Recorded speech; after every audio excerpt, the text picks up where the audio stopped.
Let's go. Let's build futures. Let's change trajectories. Let's create a type of business that is fulfilling and scalable, building a strong sphere of influence. So, this is part one of growing your business through relationships. And one of our guests on here, George, who's our broker, doing this for 3 decades. That means he was doing it before there were emails and websites and apps and social media. And somehow real estate happened. And it really happened because of relationships. And you had to go and you had to be your own branding and marketing source. And you had to build your network. You didn't have technology to help you out with that. What's amazing is even as technology has changed and transformed, real estate still has that. Yeah, it still has that relationship fundamental to it. And that has not changed. So your results will be determined by how many people know about your ability to help them with their real estate needs. It's a simple statement, but sometimes simple can lead to profound results. Your results will be directly determined by how many people know about your ability to help them with their real estate needs. So let's get into that, all right? Many of us come from different walks of life prior to real estate. And real estate could be the second or it could be the third thing that we've done. It's a new chapter in our life, and that's fine. So, terms and strategies like lead generation, branding, marketing, follow up, consultation scripts that may have nothing to do with what we did prior to real estate. And now we have to learn and develop these sales fundamentals. We have to develop these skills because now we're an entrepreneur, now we're a marketer. And part of what we do is part of a salesperson too. We don't sell people, but we do have to have sales fundamentals to have clients to help. So now we're taking this big leap into real estate. We need to build a sphere of influence. We need to create a systematic approach to doing it and marketing to this sphere of influence. And how do we brand ourselves? So let's talk about what is the sphere of influence. That may even be something that we haven't really even talked about before we got into real estate at all, right? And there are some who get into real estate, they could be doing it a year, 5 years, or more, and they've never really truly invested in their sphere of influence or getting to know how to work their sphere of influence. So, what is it? In real estate, a sphere of influence is a network of contacts and individuals that a real estate agent has cultivated and maintained over time. It can include your family, friends, neighbors, past colleagues, previous clients, and more. There's certainly more, and we'll go over that in just a bit. But it's not just who you know, but how have you cultivated and maintained these relationships? So, why would a sphere of influence matter so much? Well, buyers and sellers, they want to work with someone that they trust. And yes, there are some buyers and sellers that reach out to us anonymously over the internet, or we may run into for the first time at an open house, and all of that business is truly valid. But it doesn't matter if it's someone that you've known for a long time or you're meeting new for the first time, they want to work with somebody that they can trust.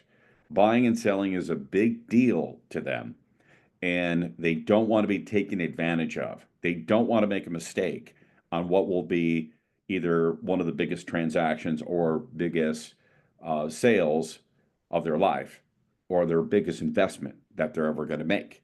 So clients don't want to be sold. The buyer and seller working relationship is often long term too, right? We meet somebody and sometimes we may be under contract within days, and that's nice. But a lot of times we've already had conversations with them for days, weeks, months. We've might have known them for, a while. Then when we're actually in the action of doing real estate licensing activities, meaning listing or sell or helping them see homes, that could also be weeks or months. So we're spending a lot of time together, right? So the parties, they need to like each other in some sort of aspect, right? They don't have to work together, buyers and sellers and agents. So there has to be some sort of rapport, some trust, and some likability in that factor. The second thing is, why does this a sphere of influence matter so much? Well, it's because people choose new products and services that they're familiar to. And we do it all the time. So I want you to think of your own shopping experiences. What are your go-tos when it comes to your restaurants, your products that you use, the places that you go, the car that you drive, the places you want to vacation? And then if we play this game of guess the logo, I'm sure I don't really need to explain what some or all of these products are. Even if you don't typically drink or listen or shop or search some of these products, the logos are probably pretty familiar here just because of how often you have seen them or have had personal experiences with. So now you have to build this familiarity. And it's like, okay, great. Well, how do we do that? And why would familiarity be important? 82% of recent sellers contacted only one agent before finding the right agent they worked with to sell their home. There's also a similar stat to that buyers will typically uh, choose the agent that they meet with first. The numbers there are about 72%. 72% of buyers say, hey, I met with this agent, I'm good to go. The other 30%, I don't know what happened during the consultation. But if 82% of sellers are only contacting one agent to find the right listing agent for them, what you need to do is you want to make sure you're that first call. 39% of buyers found their agent by referral, friends, neighbors, relatives. So the other 60% are going to be some of the other activities, whether it's open houses, internet, you name it, things like that. So those are fairly sizable segments of clients. So your sphere of influence will have the same need or opportunity eventually. And are you the top of mind agent they will refer or call? Some of you may be thinking, oh, yeah, absolutely. They know what I do. And I know if they're going to buy or sell, they're going to call me. Will they really? Is your sphere of influence educated enough to make sure that they're going to call and choose you? So don't be so overconfident with that. Don't be so assuming. So in future sessions, we'll expand on how to build this familiarity. But the value of a referral-based business, like, why should I invest time in this? What would be the value to me, right? Like, why would a buyer or seller choose you? Because you have a certain value to them, okay? Well, if I only have a certain amount of time, what will I invest my time in? What's the value? Well, 70% of the business is repeat referral. So if you say sphere of influence is not important enough for me to invest my skill and time in, you're saying no to 70% of the business. So now you have limited your what's called market cap, meaning how much potential business can you have in a market. So if you have just shrunk your buyer and seller pool by 70%, you now have a very narrow lane in which to work with. You're turning your back on the majority of business that is there waiting for you. And I also want you to remember this, which is the 86-12 rule. This is a study that comes out every year with National Association of Realtors. 86% of buyers and sellers said they would use their agent again. Only 12% do. And that 12% do because that small segment of the agent population chose to stay in relationship with your past clients. And that's why the follow through and maintaining that relationship is so important. So again, we're talking about the value of a referral-based business, not only the multitude of business that is sitting there lying in wait, um, but the business is also regarded as more fulfilling. And most times we're in the ability, in the position where we can choose who we want to work with. And we have most times instant credibility because either one, it's somebody in our sphere of influence space that we already know, like, and trust, as they say, right? Or if it's somebody who's referred to us, at this point, well, what do we have? We have credibility, right? Someone vouched for you and said, you should use Stephanie. She's amazing. Give her a call. And you want to educate your sphere of influence and your referral base to be able to do that, to spread the word for you. So that relationship starts off much easier than the anonymous ones over the internet, right? Because there's less of that dating phase, and we're quickly getting the client phase. The experience is most often positive. Now, I wish I could say it's always positive, but Every agent's going to have a story where they did work with some sort of referral and that person was not so agreeable to work with. But that's in the minority. The vast majority, it is a more positive experience because you have that initial familiarity or that credibility. So, mental health wise, the referral based business is a healthier one of the short and the long term. And it's also scalable. It's scalable to the rate that your contacts grow. So if you have a list of 50 people, well, you're going to get business, but it's going to have its limitations, right? If you have a list of 150 people, obviously you've scaled up that number, you have a greater potential to get some business. And the number of contacts that you have, it's up to you. Who's going to take the computer out of your hands and say, sorry, you have too many contacts. You're cut off, right? We have billions of people on this planet. At what point will your contact list grow or stop? And it's your own decision. There is no ceiling to it. It's totally and completely your choice, your decision, your actions as to how scalable your business is. So common limiting beliefs of agents. And I hear these all the time. Every week I hear things like this for years. And I get it. And you know what? I lived through some of this myself. Absolutely did. Absolutely. Got a late start on certain things because of some of these limiting beliefs. That's why I want to tap you on the shoulder and say, hey, watch out for this.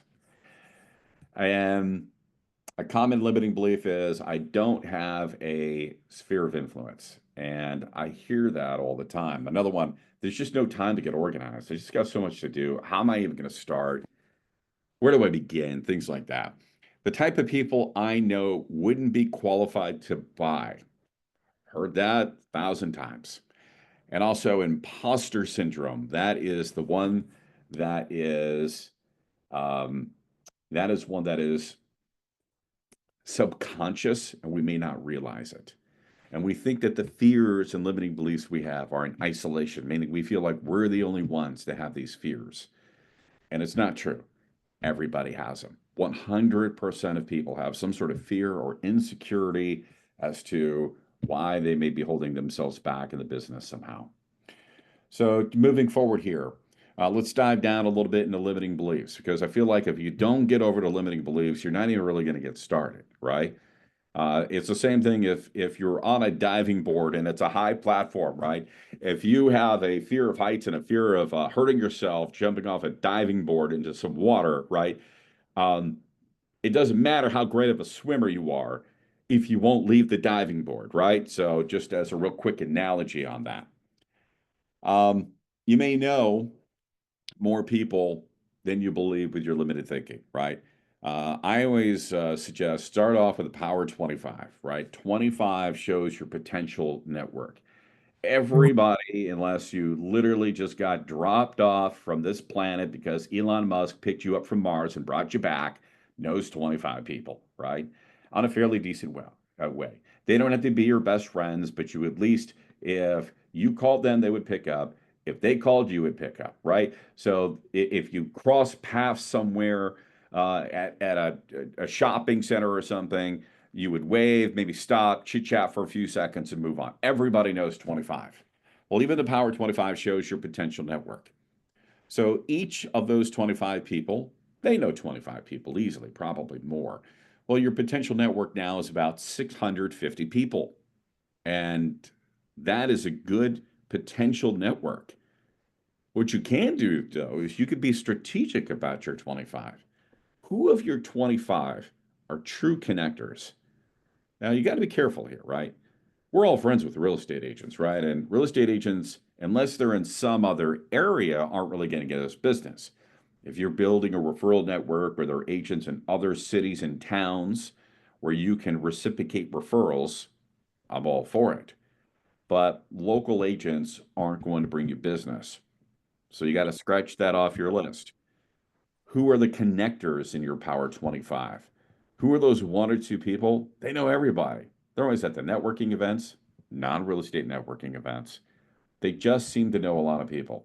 How can you gravitate to somebody like that that will connect you through their amazing network base that they have. So I even asked AI just to double check my math here. They said, well, first degree connections are 25, second degree connections would be the 25 times 25. If you add it all together, you got 650 people. So AI backed me up on this. So let's think a little bit more, all right? Still on the common misconception, I don't have a sphere of influence. So have a goal to build your network by about 10 people per month, right? So we're talking only a couple per week, and you can pick them up from open houses, could be somehow, maybe it's new internet leads, maybe it's other friends, family network, maybe that one neighbor that seems to never chat and come out of their house. One day you had a conversation about things, someone new that you came across at a networking event or at your son or daughter's basketball game or something like that. You know, we're constantly running into new people and forming new relationships, and we just need to be organized about it. Don't try to keep it top of mind because we have limitations. So these new relationships need to go into something like a spreadsheet, a client relationship management system, like a CRM, something like that. And at the very least in your phone, right? So if you're building at 10 per month, in a year, you'll reach 130, 150 in your database. So now you have a bigger database to work. Okay, well, what's a database? For those who are newer to real estate, why do we even mention that? A database is any collection of data or information that is specially organized, not too fancy. So, what I've included in the PDF supplement that has some notes taken for you, a few questions, fill in the blanks. I've also included what we call a sphere memory jogger, right? Thinking, well, I have a limited sphere of influence. And if you look at this enormous list that I'm not going to read off to you, I'd rather have you read it in the supplement. There are lots of connections. There are some of the obvious ones, right? Like immediate family or your spouses, friends, family, colleagues, coworkers. You may already have them in your email list or your cell phone contacts. Certainly, if you looked at your contacts, you probably have hundreds of people in there. If you were going to have a party, who would you invite? If your child was going to have a birthday party, who would you invite? Social media on the multiple platforms, and that's your sphere of influence. I'm only on the first column, so I won't go through the other five. But as you go through that, you're going to say, wow, I really do encounter a lot of people. You could literally take this list and check off who you know or write names associated with these and still really start to build it. So the next common limiting belief is I just don't have time to get organized. I don't know where to begin. I don't know what to do, right? A lot of it is time. It's just what time are we investing in our own organization of our growth? Well, let's think about it. We have 168 hours per week, which is quite a bit. It's more than we believe. I know time flies, and I totally understand that. But sometimes it's just us wasting a lot of time. And look, I catch myself too watching maybe a few too many videos on social media, right? Watching a little too much TV. Did I really need to watch that extra Celtics game on a Tuesday night, right? I do it myself, and I constantly have to catch myself to make sure that I'm being productive, I'm being consistent, and I'm back on my time blocking goals. So if we have 168 hours per week, 48 hours for the weekend, we're going to give you the entire weekend off. Congrats. Um, 40 hour for a typical work week. So now we're down to 80 hours. Well, let's say we're going to spend 10 hours per day for personal family time because we don't want to ignore our family. We don't want to ignore our kids when they grow up. Well, that leaves 10 hours to work on your business. The 10 hours is usually filled up with some sort of randomness, right? That's where the social media and watching TV and all that other stuff comes in, right? I certainly spend hours per week drinking coffee, right? But of your 40 hours that you typically work, that's where you can invest more time. Sure, we may have like 10 extra hours that's not labeled, but that 40-hour work week, how could you carve 4 to 5 hours per week specifically on database building and management? If you did that every week, imagine what your database would be like. And yes, If you end up with 100, 150, 200, 250 people in there, it doesn't mean you got to call every single one of them every day, right? That's impossible. But there are some that you're going to be in contact a little bit more often. The multitude are going to be part of marketing that is done in bulk. That's why having them somewhere like in a client relationship management system, a CRM, or something else systematic, right? There's reminder media. There are things like MailChimp, Constant Contact, where you can have lists that are marketed to in bulk to make things easier. And we will learn about that in future sessions. We will specifically dive deep into how can I build an email list? What platforms are there that I can use that are either free or don't cost very much? And what am I sending them? So back on common and limiting beliefs here, the type of people I know wouldn't be qualified to buy, right? I don't know any homeowners. The people I know and associated with, they're mostly renters. They're never going to buy, right? And I really want you to rethink that here. This is important, right? But this limiting belief here. Your referral network is not all about who will buy or sell directly. But who will refer you business. So each person's financial situation has limited impact on your potential. If you automatically discount them because they're working on their credit, they're lifelong renters, they're never going to buy, if you discount them, meaning if you just discard them, then that means you're missing out on their potential network. They could know 20, 50, 100 people. They could have a huge extended family. They could have work friends. They have so many people they could refer you to. So you don't want to eliminate that possibility. And how rewarding would it be if you could change that person's life to turn them into a homeowner and help them be qualified? What a story that would be. How grateful would they be if you invested in them to help them out?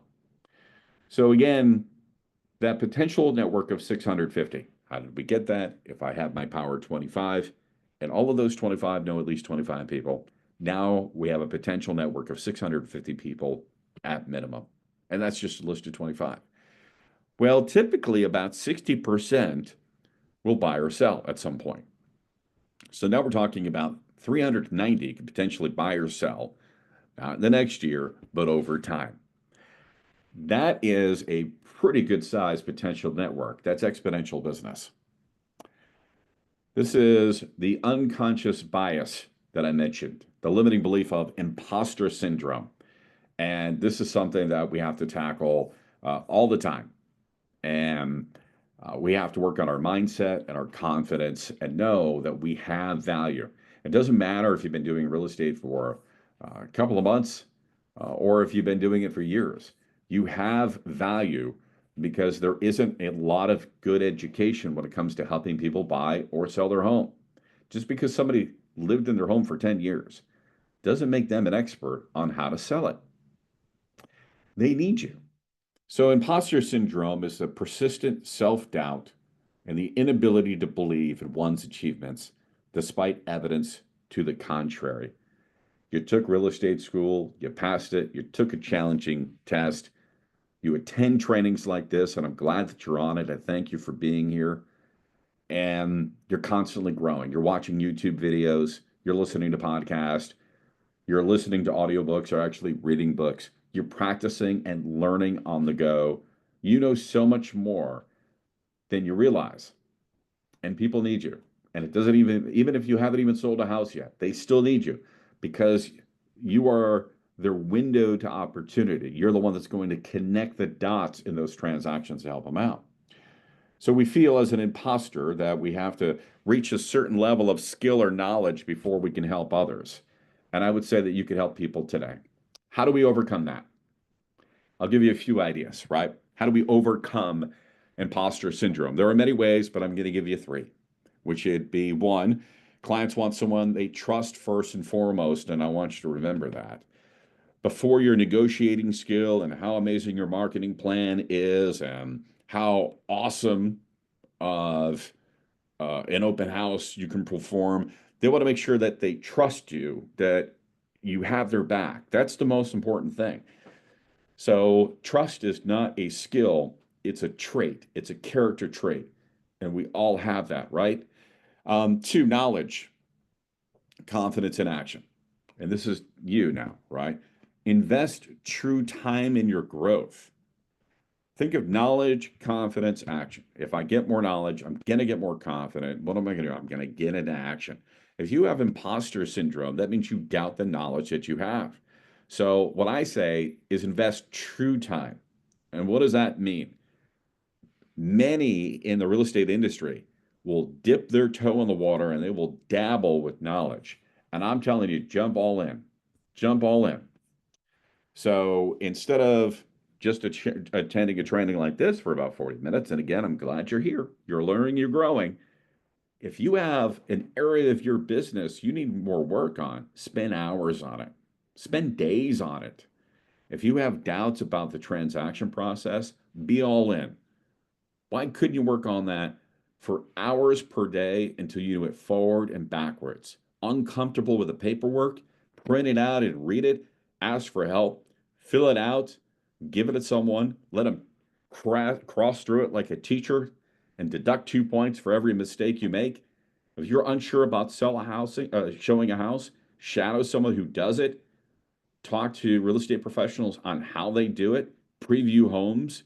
If you're unsure of what to say in a consultation, get consultation materials and read it 50 times if you have to. Practice it, role play it with someone else, ask questions, invest true time in your growth.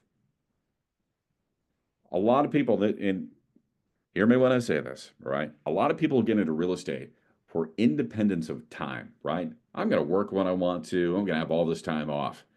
Unfortunately, what they do, they give themselves a lot of time off when it comes to growth and learning, right? So to gain more knowledge, so you have confidence to get rid of this imposter syndrome and to get into action, invest true time in learning. And number three, which is ready, fire, aim. The ready, fire, aim mentality. And this is a tough one. What happens is when we're training and we're growing, we're always in get ready mode. I can't start until I know everything. I can't start until I'm perfect at this. And what happens is we won't know everything and we won't be perfect. And there's a certain amount of what we need to do that is learning by doing and in action. So instead of ready, aim, fire, where we're getting ready, we're aiming for perfection, and then we fire, it's going to have to be a little bit different. You're going to have to be ready and you're going to have to fire and learn by doing, and then you're going to have to recalibrate and aim for the next time. And I think that will help you overcome that. So here's a challenge for you. I challenge you to build it. And there are some who are new in real estate that are listening to this right now who are just getting started on a database. Like, I've never had to do this before. This is brand new. Okay, I'm going to get a spreadsheet or a notebook. I suggest a spreadsheet, right? But however you're going to do it and start building your list, right?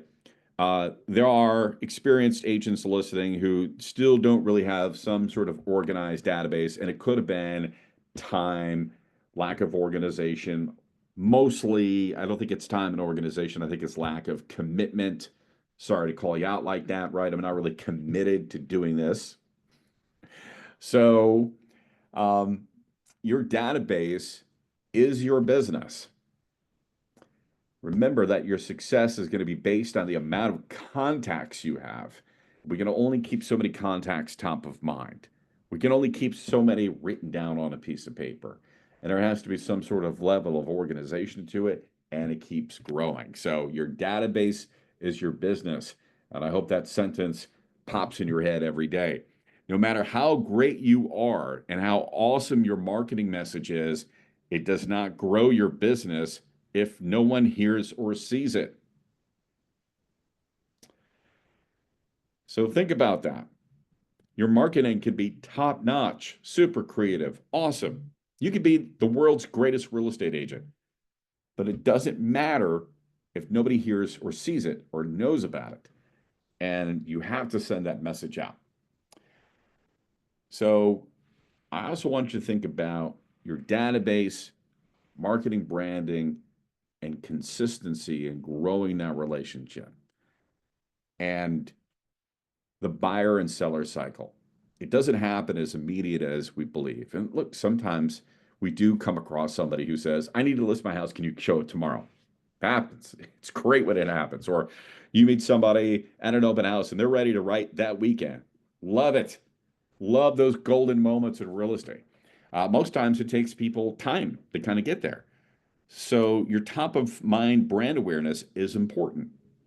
Why? We don't control the timeline of when people buy or sell. We can open their eyes to opportunity. Maybe they were holding themselves back because they thought that they had to be at a different credit level while they're already there, or they didn't realize that they were ready to get a loan, or they didn't realize there were grant opportunities, or so we get open eyes to opportunity to reset their timeline. But for most people, they will buy or sell when they're emotionally ready to do it, or there's some sort of trigger in their life causing them to move forward. They're not going to buy just because we're a real estate agent and we had a great reel on Instagram. Your great reel on Instagram will remind them to call you when they need you. And that's why frequency and consistency matters. And in future sessions, we're going to dive deeper into marketing, frequency, the brain science behind it, things like that. Let's talk about this buyer cycle. And I really want you to sustain this and really understand this. Why? Because it's going to help you persevere, and it's going to help you believe not only in the sprint, but in the marathon too. Because you're going to need business tomorrow, but you're going to need business a year from now. And the majority of the business is not right now business, it's tomorrow business. So the buy sell cycle could be a year or more. If we look at this timeline, if they're a year out, they're probably thinking about it. Yeah, we should do this. We drove through some neighborhoods. Yeah, that looks pretty good. They might have even walked into an open house, right? 8 months out, they're planning. The dream is starting to solidify a little bit. Like, yeah, well, our lease is up at X time, and maybe we should do this. Now they're about 6 months out. Now they're starting to focus. Now they're maybe Googling things like credit, seeking a home loan, how to buy a house, looking at houses more often online and on apps, walking into open houses. Now they're focusing a bit more. And then within about 3 months, that's when they're in action. And you have to be present that whole time. And it's the same thing with selling a year out. Well, we're thinking about selling. 8 months they're planning. Where would we go? What do we need to do to the house in order to do that? 6 months focusing. Okay, let's start to repaint that bathroom we said that we were going to do. And maybe we need to figure out how much can we sell for. And then within 3 months, they're in action. That's when they're wrapping things up. They've met with you and they're getting ready to hit the market. So a lot of your listings are earned 3, 6, 9 months out. So your relationship and marketing needs to be present this entire time, and it needs to be consistent.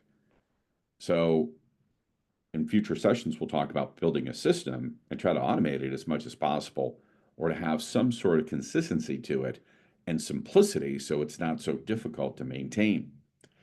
So that as they're thinking and planning and focusing and action, they've heard from you the whole time in some way or another. It could have been in person, it could have been a phone call, it could have been a text, an email, something you mailed, something you popped out, you like a pop by. Maybe it's something on social media, right? Maybe they heard a story from a friend that had an experience with you. So we need to be present during that whole timeline so that no matter where they are, that we're top of mind. So marketing for future clients will help you become a professional and a thriving business owner. And I really want you to think about that. It's like you got into this because you wanted to reach some sort of level. You didn't want to have a job, you wanted to have a profession. You didn't want to be an employee, you wanted to be an entrepreneur. So you have to think like a business owner. And that's why marketing and branding yourself and building awareness of what you do is going to be important. And your success is going to be behind the number of contacts you have that know what you do. And that's how you can become a thriving business owner. So in future sessions, we'll talk more about ways to connect without being salesy. Nobody wants to be a salesperson. And you know what? They don't want you to be a salesperson either, right? They don't. And the reticular activating system, why brain science matters, and how we really can train our database so that they know that we're a real estate agent. And then, okay, well, let's say I build my database. Now what? What do I do? There are some easy to high level methods to build a referral based business that we will go over and give you specific examples of how you can reach out, some of the content that you can send, and help you build a system behind it. So I want you to remember this, and this is something that I mentioned in the very beginning here, which is your results will be determined by how many people know about your ability to help them with their real estate needs. So you really have to think about, okay, how many people know that I'm in real estate? And yeah, there are ways that you can market and try to get 100 to 200 people know by tomorrow that you're in real estate, right? And some of those, it could be like a costly billboard or radio ad or something like that. But again, that gets more into the salesy aspect of this. And this is building a relationship oriented business. And people don't want to be sold, right? So, how can we build brand awareness through marketing and relationships so that we have a good referral based business?